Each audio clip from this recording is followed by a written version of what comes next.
إن الحمد لله نحمده ونستعينه ونستغفره ونستهديه ونعوذ بالله من شرور أنفسنا ومن سيئات أعمالنا من يهده الله فلا مضل له ومن يضلله فلا هادي له أشهد أن لا إله إلا الله وأشهد أن سيدنا ونبينا محمدا عبده ورسوله لا نبي بعده اللهم صل على سيدنا محمد وعلى آله وصحبه أجمعين أما بعد يا أيها الذين آمنوا اتقوا الله حق تقاته ولا تموتن إلا وأنتم مسلمون.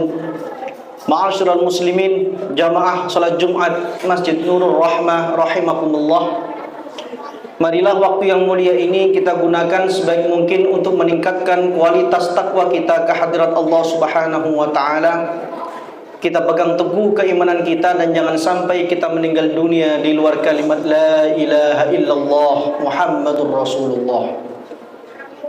Hadirin yang saya hormati, perkenankanlah sekitar kurang lebih 10 menit ke depan kami menyampaikan khutbah Jumat yang berjudul pasrah bukan berarti menyerah. Sayyidina Hasan bin Ali radhiyallahu anhuma, cucu Rasulullah sallallahu alaihi wasallam, pernah terlilit masalah ekonomi. Beliau harus menyelesaikan kebutuhan keluarganya. Namun uang tidak kunjung datang. Dalam kesusahan itu, Sayyidina Hasan suatu malam bermimpi bertemu dengan datuknya, kakeknya, yaitu Rasulullah sallallahu alaihi wasallam, dan diberi sebuah doa yang sangat indah sekali. Rasulullah dalam mimpi itu memerintahkan Sayyidina Hasan bin Ali untuk berdoa. Qul, katakanlah wahai Hasan, Allahumma qdhif fi qalbi raja'ak waqta' raja'i amman siwak hatta la arju ahadan ghairak. Ya Allah, tanamkanlah pada hatiku hanya mengharap kepadamu, dan buanglah dari hatiku mengharap kepada selain Engkau ya Allah, sehingga aku hanya mengharap kepadamu, tidak kepada siapapun maupun apapun.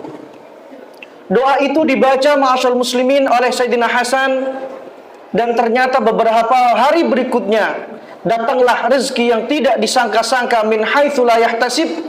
Sayyidina Hasan bin Ali diberi pemerintah saat itu sebesar 1,5 juta dinar, yang itu melebihi dari kebutuhannya yang harus ditunaikan. Doa tersebut mengajarkan kepada kita bahwa ketika tidak ada satupun manusia yang bisa kita harapkan, kita masih punya Allah Subhanahu wa ta'ala yang bisa menyelesaikan urusan kita.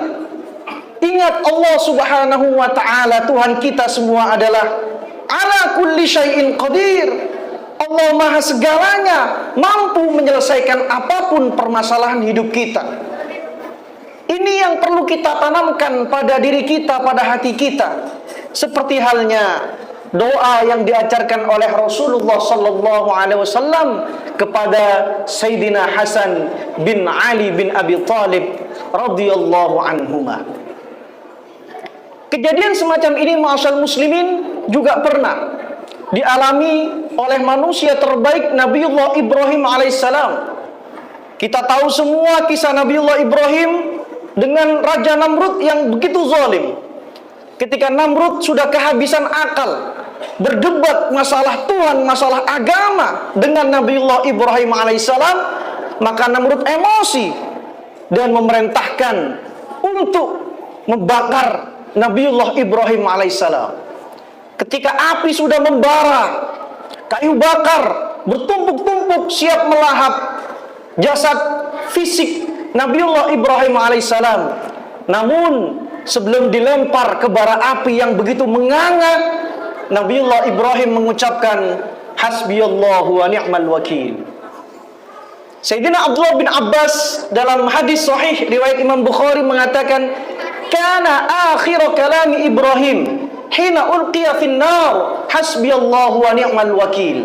Kalimat terakhir Nabiullah Ibrahim sebelum dilempar ke api yang disiapkan oleh Raja Namrud adalah kalimat hasbiyallahu wa ni'mal wakil.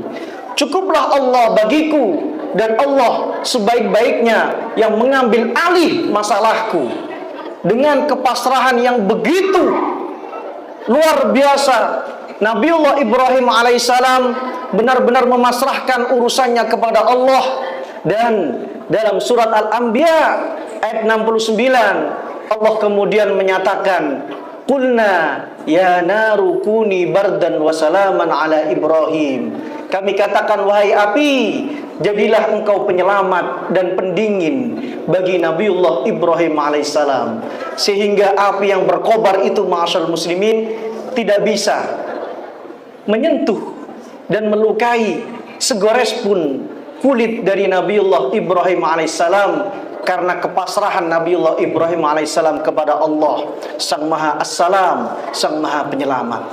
Seperti itulah apabila kita dizalimi dan kita tidak bisa membela dan kita tidak bisa membalas, maka zikir kita hasbiyallahu wa ni'mal wakil.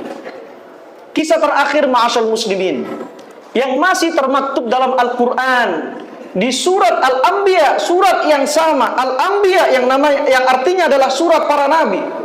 Surat Al-Anbiya ayat 87 sampai 88 ada kisah tentang Nabiullah Yunus alaihissalam. Dan kita semua tahu Nabi Yunus bin Matta adalah nabi yang dilahap, yang diuji oleh Allah, dimakan, dilahap oleh ikan yang besar, yang kemudian ikan itu berenang di dasar laut. Sehingga para ulama mengatakan Nabi Yunus bin Matta dia mengalami 3 kegelapan. 1 gelapnya malam, 2 gelapnya di dalam perut ikan, dan 3 gelapnya di dasar laut. Apa yang dibaca oleh Nabiullah Yunus alaihissalam, tidak mungkin bisa manusia manapun menolong Nabiullah Yunus alaihissalam. Sehingga Nabi Yunus memasrahkan urusannya itu, masalah hidupnya itu hanya kepada Allah subhanahu wa ta'ala. Zikir Nabiullah Yunus yang diabadikan dalam Al-Quran, surat Al-Anbiya ayat 87, la ilaha illa anta subhanaka inni kuntu minaz zalimin. La ilaha illa anta, tiada Tuhan selain engkau ya Allah. Subhanaka, maha suci engkau ya Allah.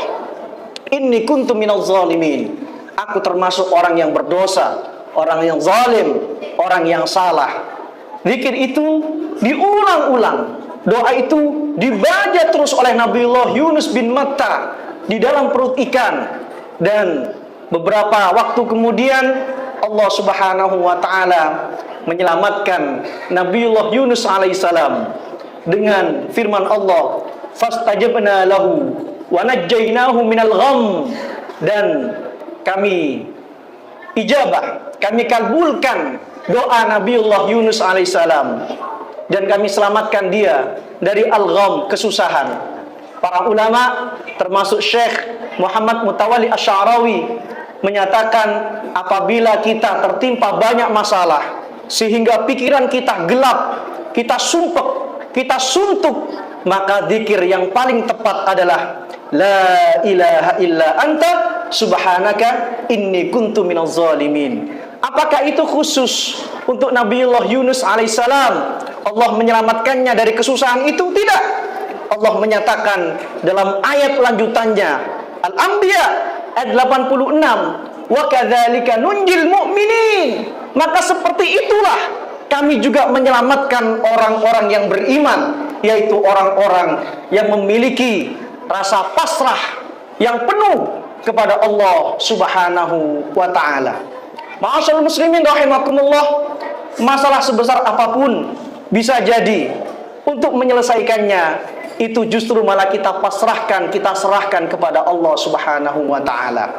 Allah hanya ingin kepada kita, wahai hambaku, semua ikhtiar sudah kamu jalani, masalah ini akan aku selesaikan apabila kamu memasrahkannya kepadaku.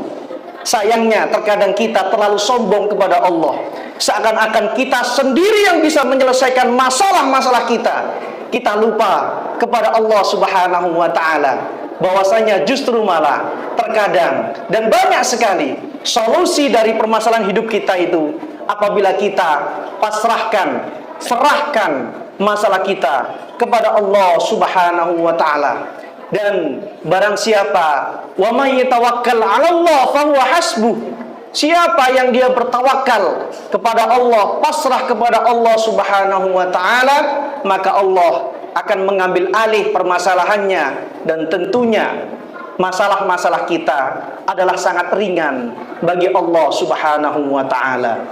Allah yang memberikan kita masalah, cobaan, dan tentunya Allah Subhanahu wa taala yang memberikan kita solusi dengan syarat kita bertakwa dan berpasrah diri kepada Allah Subhanahu wa taala. Wa may yattaqillaha yaj'al lahu makhraja wa yarzuqhu min haitsu la yahtasib. Siapa yang bertawakal kepada Allah, siapa yang bertakwa kepada Allah, maka Allah akan berikan jalan keluar dan Allah berikan rezeki dari arah yang tidak dia sangka.